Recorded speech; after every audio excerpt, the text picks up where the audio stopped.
4-5 दिन पहले मेरे फादर एक्सपायर हुए हैं and he was corona positive. सबसे बड़ा प्राइवेट हॉस्पिटल है, मैं वहाँ पे लेके गया पापा को एंड वहाँ पे उनका टेस्ट करवाया कोरोना का। वो कहते हैं कि 4 घंटे तक रिपोर्ट आ जाएगी या फिर अगले दिन सुबह 12 बजे तक। मैंने बहुत रिक्वेस्ट की डीएमसी वालों से कि एडमिट कर लो, लेकिन वो कहते हैं जब तक रिपोर्ट नहीं आएगी कोरोना की तब तक हम कुछ भी नहीं कर सकते, पेशेंट को हाथ भी नहीं लगा सकते। आप एडमिट करो इस तरह। तो उसके बाद रिपोर्ट आई, 3-3:30 बजे रिपोर्ट आई।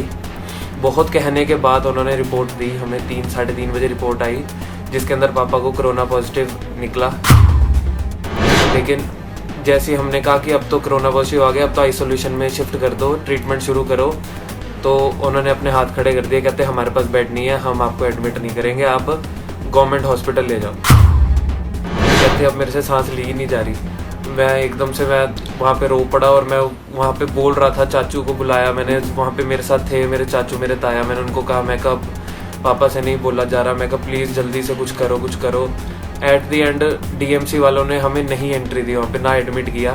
मैंने एम्बुलेंस बुलाई, मेरे को एम्बुलेंस भी अरेंज नहीं, मैं रिक्वेस्ट करा, मैं क्या एम्बुलेंस अरेंज करवा दो, मैं किसी और हॉस्पिटल ले जाता हूँ। मैंने फ़ोन पे सारे हॉस्पिटल्स पे पूछ लिया, यहाँ पे फोर्टिस हॉस्पिटल है, सीएमसी है और भी बहुत बड़े हॉस्पिटल्स हैं, अपोलो है, तो सब पे फ़ोन करके पूछ लिया। कहते हमारे पास बेड ही नहीं है, हमारे पास मत लेके आना। सब ने यही जवाब दिया। ਲੁਧਿਆਣਾ ਸ਼ਹਿਰ ਦੇ ਵੱਡੀਆਂ ਸਿਹਤ ਸਹੂਲਤਾਂ ਵਾਲੇ ਡੀਐਮਸੀ ਹਸਪਤਾਲ ਦੇ ਵਿੱਚ ਬੈੱਡ ਨਾ ਮਿਲਣ ਕਾਰਨ ਕੋਰੋਨਾ ਦੀ ਜੰਗ ਹਾਰਨ ਵਾਲੇ ਕਾਰੋਬਾਰੀ ਸੰਜੀਵ ਨਾਗਪਾਲ ਦੇ ਪੁੱਤਰ ਨੇ ਫੇਸਬੁੱਕ ਤੇ ਲਾਈਵ ਹੋ ਕੇ ਆਪਣੀ ਹੱਡਬੀਤੀ ਸੁਣਾਉਂਦਿਆਂ ਹਸਪਤਾਲ ਦੇ ਪ੍ਰਬੰਧਾਂ ਦੀ ਪੋਲ ਖੋਲ੍ਹੀ ਹੈ। ਫੇਸਬੁੱਕ ਤੇ ਲਾਈਵ ਹੋਏ ਨੌਜਵਾਨ ਨੇ ਦੱਸਿਆ ਹੈ ਕਿ ਕਿਵੇਂ 5 ਘੰਟੇ ਉਹ ਸਟ੍ਰੈਚਰ ਤੇ ਆਪਣੇ ਪਿਤਾ ਨੂੰ ਪਾ ਕੇ ਡਾਕਟਰਾਂ ਸਾਹਮਣੇ ਬੈੱਡ ਦੇਣ ਦੀਆਂ ਮਿੰਨਤਾਂ ਕਰਦਾ ਰਿਹਾ, ਪਰ ਡਾਕਟਰਾਂ ਨੂੰ ਉਸ ਤੇ ਤਰਸ ਨਹੀਂ ਆਇਆ। ਉਸਨੇ ਦੱਸਿਆ ਕਿ 5 ਕਿਲੋਮੀਟਰ ਦੇ ਸਫ਼ਰ ਦੇ ਲਈ 4000 ਰੁਪਏ ਵਿੱਚ ਐਂਬੂਲੈਂਸ ਕੀਤੀ ਤੇ ਆਪਣੇ ਪਿਤਾ ਨੂੰ ਸਿਵਲ ਹਸਪਤਾਲ ਲੈ ਕੇ ਪਹੁੰਚਿਆ। ਹਾਲਾਂਕਿ ਰਸਤੇ ਦੇ ਵਿੱਚ ਉਸਦੇ ਪਿਤਾ ਨੇ ਉਸਦੇ ਹੱਥਾਂ ਦੇ ਵਿੱਚ दम तोड़ देता। मैं ये वीडियो बनाने की हालत में तो नहीं हूँ, लेकिन आप सबको एक बात बतानी बहुत ज़रूरी थी। 4-5 दिन पहले मेरे फादर एक्सपायर हुए हैं and he was corona positive. ऐसा था कि फ्राइडे से 3-4 दिन पहले उनको फीवर चल रहा था थोड़ा सा एंड उनकी तबीयत ठीक थी, उनको ब्रीदिंग प्रॉब्लम भी नहीं आ रही थी, नॉर्मल थे, फीवर था हल्का फुल्का, तो दवाई दे रहे थे। और थर्सडे को उनकी तबीयत ज़्यादा ख़राब हुई है, तो मैं उनको लेके गया हूँ हॉस्पिटल, लेकिन किसी हॉस्पिटल ने एडमिट नहीं किया क्योंकि कोरोना का टेस्ट नहीं करवाया था। तो वो कहते हैं कि कोरोना का टेस्ट करवाओ फिर एडमिट करेंगे। तो मैं थर्सडे को शाम को डीएमसी, यहाँ पे एक हॉस्पिटल है दयानंद मेडिकल कॉलेज, सबसे बड़ा प्राइवेट हॉस्पिटल है, मैं वहाँ पे लेके गया पापा को एंड वहाँ पे उनका टेस्ट करवाया कोरोना का। वो कहते हैं कि 4 घंटे तक रिपोर्ट आ जाएगी या फिर अगले दिन सुबह 12 बजे तक। तो मैं लेके उनको घर आ गया उसके बाद, क्योंकि उनकी तबीयत तब सही थी, मेरे से बात कर रहे थे प्रॉपर। एंड फ्राइडे को सुबह उनकी तबीयत ज़्यादा ख़राब होगी एंड मेरे को एकदम से उनको डीएमसी दोबारा लेके जाना पड़ा बिकॉज़ उनसे सांस नहीं ली जा रही थी उसके बाद। तो मैं सुबह 10 बजे वहाँ लेके पहुँच गया हूँ पापा को। मैं वहाँ पे डीएमसी में मैंने कहा कि ऐसे पापा को सांस नहीं ली जा रही। उन्होंने इमरजेंसी के बाहर ये एक डिवाइस होता है ऑक्सीमीटर, उससे ब्रीदिंग चेक की पापा की, तो वो आ रही थी 40। मतलब नॉर्मल एक इंसान में मतलब 99-100 इतनी होनी चाहिए ऑक्सीजन लेवल एंड 90 से नीचे जाए तो ऑक्सीजन देनी पड़ जाती है एंड 60 से नीचे डेंजर होता है। तो पापा की आ रही थी 40 ऑक्सीजन मास्क लगाने के बाद।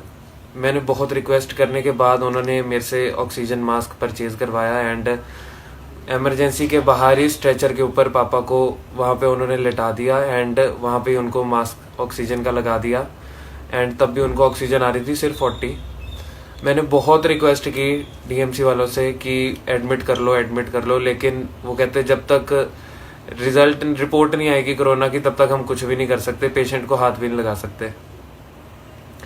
मेरी आंखों के सामने पापा से सांस नहीं ली जा रही थी बिल्कुल भी एंड 12-1 बज गया हमें। मैं गया कलेक्शन सेंटर रिपोर्ट कलेक्ट करने।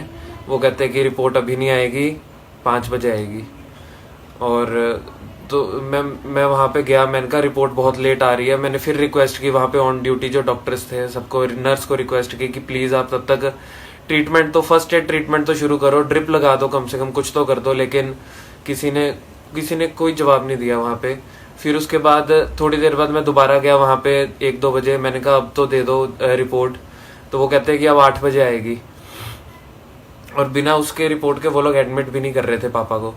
तो उसके बाद हमने बहुत उनको बोला कि आप करो, एडमिट करो किस तरह। तो उसके बाद रिपोर्ट आई, 3-3:30 बजे रिपोर्ट आई।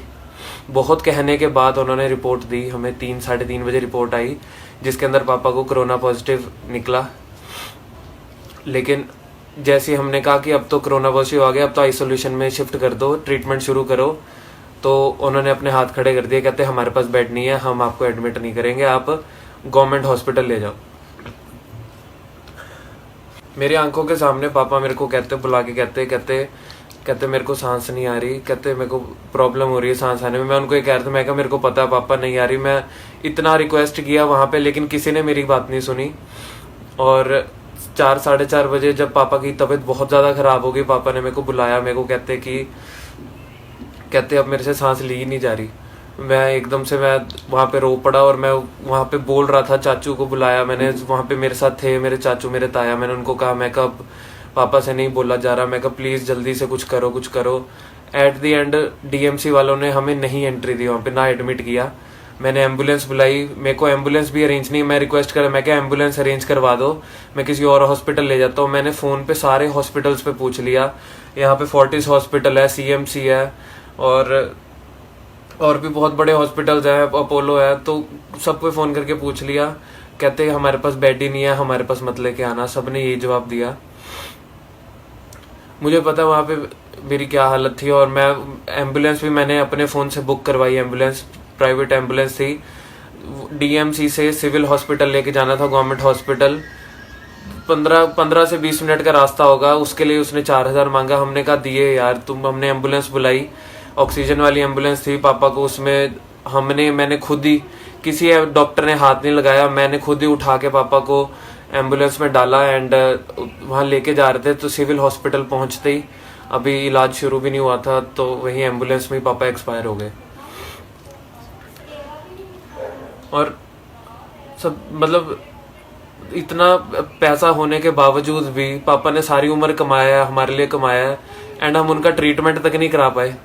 मेरे को, मैं इस बात से हैरान हूँ, पापा को बेड ही नहीं मिला। ये कभी सोचा ही नहीं था। यहाँ पे मैं इसलिए ये वीडियो बना रहा हूँ ताकि आपको बता दूँ कि लुधियाना में कोई सिस्टम नहीं है। यहाँ पंजाब में बोल तो रहे हैं कि हम बेड्स प्रोवाइड कर रहे हैं, लेकिन ऐसा कुछ भी नहीं है। यहाँ पे कोई सिस्टम नहीं है। मैंने बहुत पेशेंट्स देखे वहाँ पे, ऐसे ही पड़े हुए हैं, किसी का कोई ध्यान नहीं रख रहे। मैं अब आपसे बस एक ये, अभी पूरे हमारे घर को भी क्वारंटाइन किया हुआ है, हम सबके टेस्ट हुए हैं, क्योंकि मैं फादर के बिल्कुल डायरेक्ट कांटेक्ट में था। पॉजिटिव आने के बाद भी पापा को मैं तो अकेला छोड़ नहीं सकता था, क्योंकि कोई भी डॉक्टर पास नहीं आ रहा था, तो मैं ही पापा के पास था। तो अभी हम सबके टेस्ट दिए हुए हैं, 2 दिन हो गए हैं, हमारी भी रिपोर्ट्स नहीं आई हैं अभी तक। और मैं आप सबको बस यही इसलिए वीडियो बना रहा हूँ, मैं आप सबको ये कहना चाहता हूँ कि यहाँ कोई सिस्टम नहीं है। यहाँ पे आप अगर बीमार पड़ जाते हो तो आपको बेड नहीं मिलेगा। और डीएमसी वालों ने, डीएमसी, मैं आपको एक रिक्वेस्ट करता हूँ, लुधियाना में जितने भी लोग हैं, डीएमसी बिल्कुल मत जाना। डीएमसी वालों को कोई परवाह नहीं है आपकी लाइफ की, हम कीड़े मकोड़े उनके लिए। मैं बहुत ट्राई कर रहा हूँ मैं इस वीडियो में ना रहूं, तो बस अब मैं वीडियो एंड करने लगा हूँ। आप लोग बस, मेरी ये रिक्वेस्ट है कि मैं 2-3 दिन से मेरे को अब ये पता लग गया कि अगर आप लोगों में से कोई किसी को बुखार लगता है तो सबसे पहले जाके टेस्ट करवा लो कोरोना का, क्योंकि 2-3 दिन तो रिपोर्ट्स आने में लग जाते हैं और ट्रीटमेंट शुरू होते होते बहुत टाइम लग जाता है। तब तक केस बिगड़ ना जाए। बस जिसको थोड़ा बहुत बुखार लगता है वो जाके करवाए टेस्ट अपना। और सिविल हॉस्पिटल जो है वो है लेवल 2 हॉस्पिटल है, बाकी सारे प्राइवेट हॉस्पिटल लेवल 3 हैं। तो सबसे पहले सिविल हॉस्पिटल जाओ। सिविल हॉस्पिटल वालों के पास लिस्ट होती है कि कौन से हॉस्पिटल में कौन सा बेड खाली है, वो लिख के देते हैं, तो पेशेंट को एंट्री होती है किसी और बड़े हॉस्पिटल में।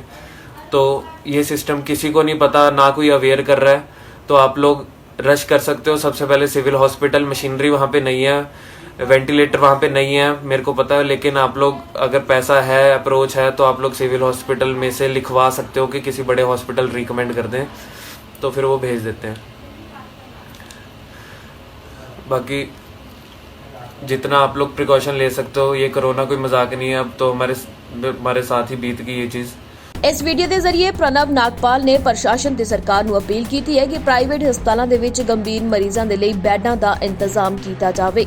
ਉਸਨੇ ਵੀਡੀਓ ਰਾਹੀਂ ਅਪੀਲ ਕੀਤੀ ਹੈ ਕਿ ਨਿੱਜੀ ਹਸਪਤਾਲ ਵਾਲੇ ਕੋਰੋਨਾ ਦੇ ਮਰੀਜ਼ਾਂ ਨੂੰ ਬੈੱਡ ਜ਼ਰੂਰ ਦੇਣ। ਪਰ ਇੱਥੇ ਇੱਕ ਵੱਡਾ ਸਵਾਲ ਹੈ ਕਿ ਕੋਰੋਨਾ ਮਹਾਮਾਰੀ ਦੇ ਚੱਲਦਿਆਂ ਜੇ ਹਸਪਤਾਲ ਦੇ ਵਿੱਚ ਪੀੜਤ ਮਰੀਜ਼ਾਂ ਨੂੰ ਬੈੱਡ ਨਹੀਂ ਮਿਲਣਗੇ ਤਾਂ ਉਹਨਾਂ ਦਾ ਇਲਾਜ ਕਿੱਥੇ ਹੋਵੇਗਾ, ਜਾਂ ਫਿਰ ਇਸੇ ਤਰ੍ਹਾਂ ਹੀ ਮਰੀਜ਼ਾਂ ਨੂੰ ਆਪਣੀ ਜਾਨ ਤੋਂ ਹੱਥ ਧੋਣੇ ਪੈਣਗੇ। ਲੋੜ ਹੈ ਪ੍ਰਸ਼ਾਸਨ ਨੂੰ ਤੇ ਸਰਕਾਰ ਨੂੰ ਅਜਿਹੇ ਮਾਮਲਿਆਂ ਤੇ ਗੰਭੀਰ ਕਦਮ ਚੁੱਕਣ ਦੀ, ਤਾਂ ਕਿ ਕਿਸੇ ਹੋਰ ਬੱਚੇ ਦਾ ਬਾਪ ਉਸ ਦੇ ਹੱਥਾਂ ਦੇ ਵਿੱਚ ਤੜਪ ਕੇ ਜਾਨ ਨਾ ਦੇਵੇ। Bureau report, global Punjab TV. ਹੁਣ ਤੁਸੀਂ ਦੇਖ ਸਕਦੇ ਹੋ ਗਲੋਬਲ ਪੰਜਾਬ ਟੀਵੀ ਨੂੰ ਡਾਊਨਲੋਡ ਕਰੋ ਸਾਡੀ ਐਪ ਐਂਡਰੋਇਡ ਜਾਂ iOS ਤੇ ਫ੍ਰੀ ਵਿੱਚ, roku ਅਤੇ Amazon Fire TV ਤੇ ਜਾਂ Apple TV ਤੇ ਨਾਲ ਹੀ ਦੇਖ ਸਕਦੇ ਹੋ ਲਾਈਵ ਸਟ੍ਰੀਮਿੰਗ www.globalpunjabtv.com ਤੇ।